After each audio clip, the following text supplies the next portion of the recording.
Well, you can pretty much take all of my plans for 2017 from my last video and just completely throw them out the window. So, I'm struggling. And I know it's something that happens from time to time, but there's just a lot of stuff that hit me all at once, all financial. And I'm going to explain it, break it down for you guys, and let you know what's going on, what I'm going through here. So, if you watch my 2017 financial goals video, I laid down what I was going to do for the year. And at that time, that was all going to work. Now, all of it's got to change. So here's what's happened.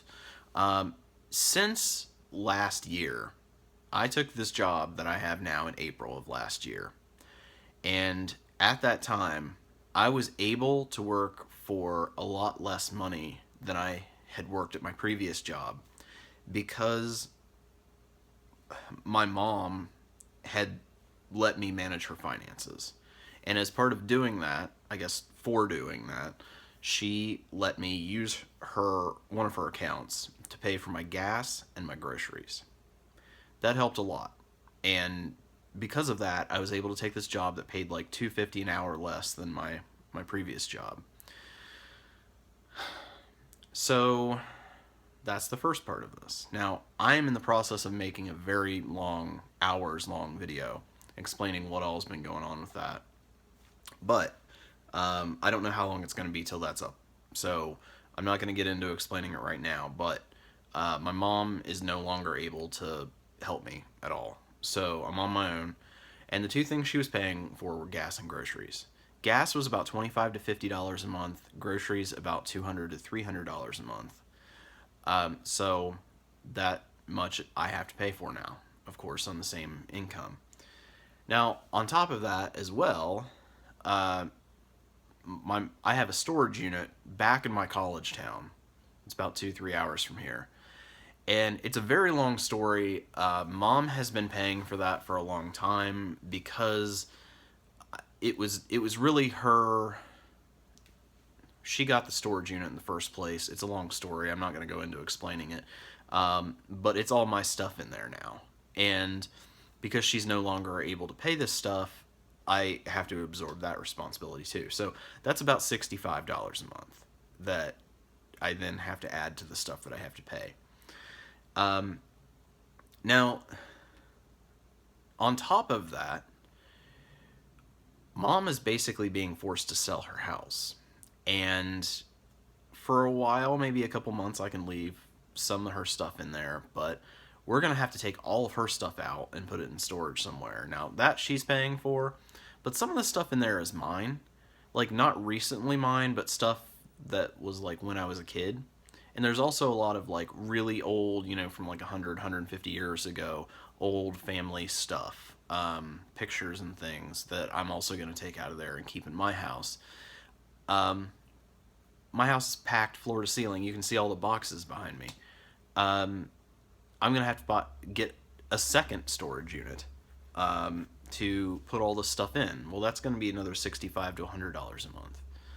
Well, then another thing that's popped up, well,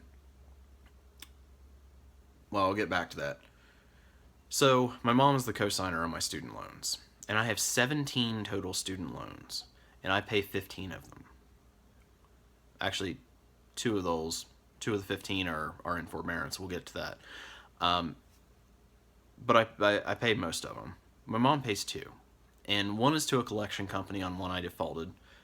She pays $128 a month to them, and $225.90 to Navient.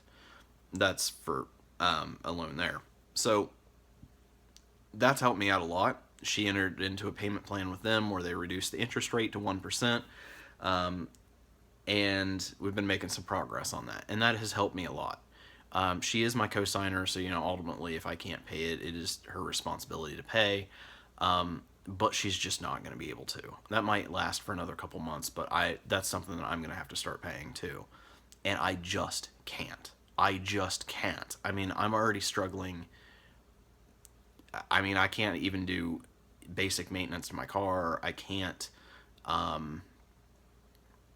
add anything. I can't even afford food. Like, I've been thinking about going to a food pantry. And on top of all of that, you guys know, I think I've mentioned in a video before. If not, I'm going to mention in a future video just on that topic. But I've been seeing a counselor, which has been great. I think it's helped me. But with my insurance, it was a $25 copay, and I could do that. Well, now that counselor moved to a different site, and they're not set up to take my insurance yet, although they've applied to, but there's no way of knowing how long it's going to take. So up until that point, I'm paying $100 instead of $25. So my counseling budget went from $100 a month to $400 a month. Now, there's a possibility my insurance might reimburse some of that copay, probably not all of it, but I'm not even sure that they will at all. So then the final thing is my federal loans are coming due. I only have two. I have a really small one, it's like $2,700, and then I have a consolidation loan. It's like 10 different loans, but it's like $32,000 altogether. Now, they want $441.01 per month. Yeah, I mean, no, that's literally not going to happen. No. No. You would be lucky to get $20 a month. So, I don't know what to do about that. I haven't missed a payment on them yet because they've been really patient. I'm 4.5 years out of college, and they haven't asked for a payment. But now, I can't, there's no more forbearance, there's nothing, and I have to start paying, but I can't. So basically,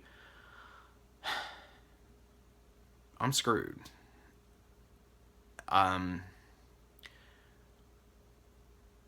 Now, I overthink everything, and I always have to come up with a solution, and I fight, and even if the situation is impossible, I still do my best to figure out a solution, or at least the best solution, even if there's not a perfect one.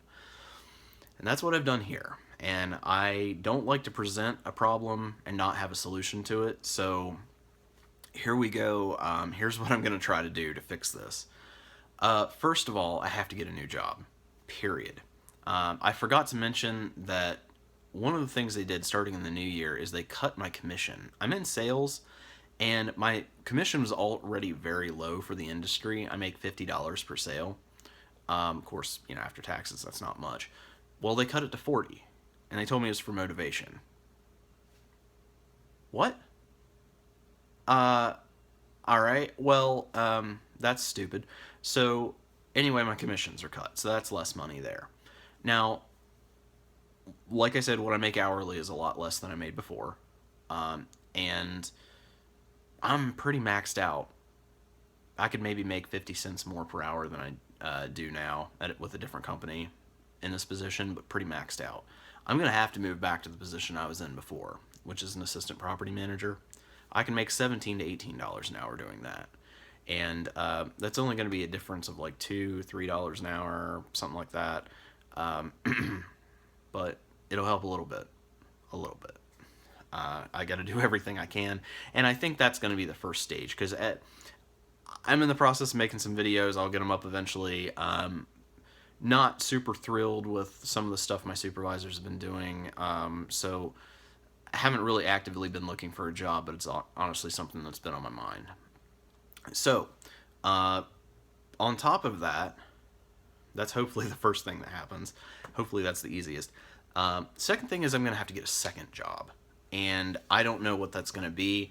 I don't really feel like I should drive for Uber because my car, I have not been able to do proper maintenance on it. It has 184,000 miles on it. Don't think Uber is a good choice. But I got to find something. And I'm not sure what that's going to be.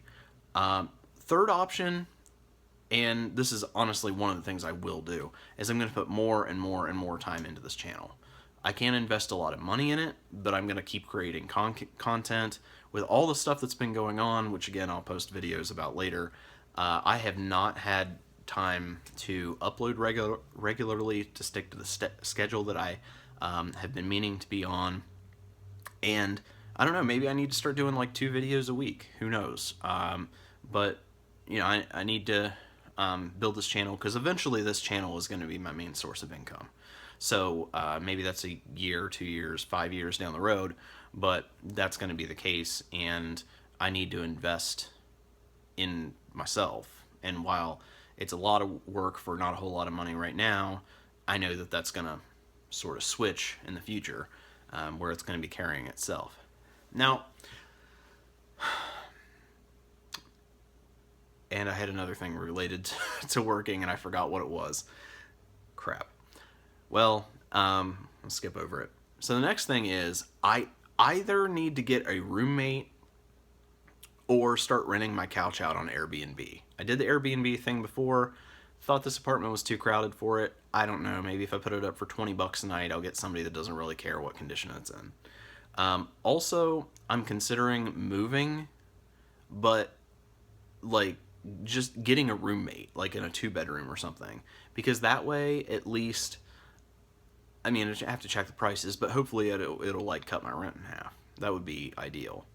And then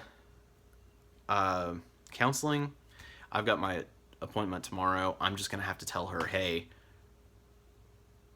we're gonna have to cut back to every other week, and then of course I'm gonna apply for reimbursement for the copays, but we're gonna have to cut back to every other week until you guys get approved, because this $400 a month thing is killing me. And then I'm gonna stop driving home. I have been driving home to see my mom almost every weekend. Like I said, depending on traffic, it's a 2 to 3 hour drive each way. I mean, yeah, it only uses like a tank of gas, and that's like $25, but that's a lot of time, and $25 I can't afford to spend. I am also going to start eating at home more. That's not so much a money thing. I mean, it will save me money not eating out, but I don't so much waste money by eating out. I go super cheap and get like McDonald's or Wendy's, something that's like $7 a meal. But it's bad for me. I know I shouldn't be eating out. And mainly the reason I eat out is because I hate going to the grocery store. And I will get a big load of groceries, and then I'll go through it, and I'll get to the point where, oh, I don't have any food in the house. But then I never want to go to the grocery store, so I like never replenish it. And finally I get to the point where I have to eat out every meal, which is where I'm at now. So I am going and doing that tomorrow. I'm getting groceries. So I'm just going to try to work on getting better on that in the future. I did also cancel my gym membership, which is like only $22 a month, but at least it's a start. It'll help me out a little bit to get rid of that. And here's one that will hopefully be a big help. With that federal loan that has that $441 a month payment, I am able to apply for the reduced payment plan, and if I'm approved, I'll get a payment as low as $98 a month. Now, of course, in the long run, I'm going to end up paying more, but I don't really have a choice right now. I don't want to default on federal loans, you know, the mess that gets you into. And at least that will help my monthly output as far as what I'm paying. And also, you get like another 30 or 60-day extension if you file for a reduced payment plan. So it'll buy me another couple months to get all this set up. But anyway, guys, that's my struggle. That's my complete revision of my 2017 goals. Money is going to be more of a struggle and more of an issue this year, and I would just expect, you know, as fans on this channel, that you're going to see a lot of changes, and hopefully a lot of progress financially, hopefully. But there'll be a lot of changes coming up this year on the channel. So if you guys like the video, go ahead and give it a thumbs up. Give me a subscribe. Hit that bell if you want all my notifications. I do appreciate all the new subscribers. And I'm going to be bringing more financial content and also tons of other stuff that's going on in my life. I'll be putting up some new videos soon. So thank you guys for watching. Make sure you hit that subscribe button, and I will keep you guys updated on what I do.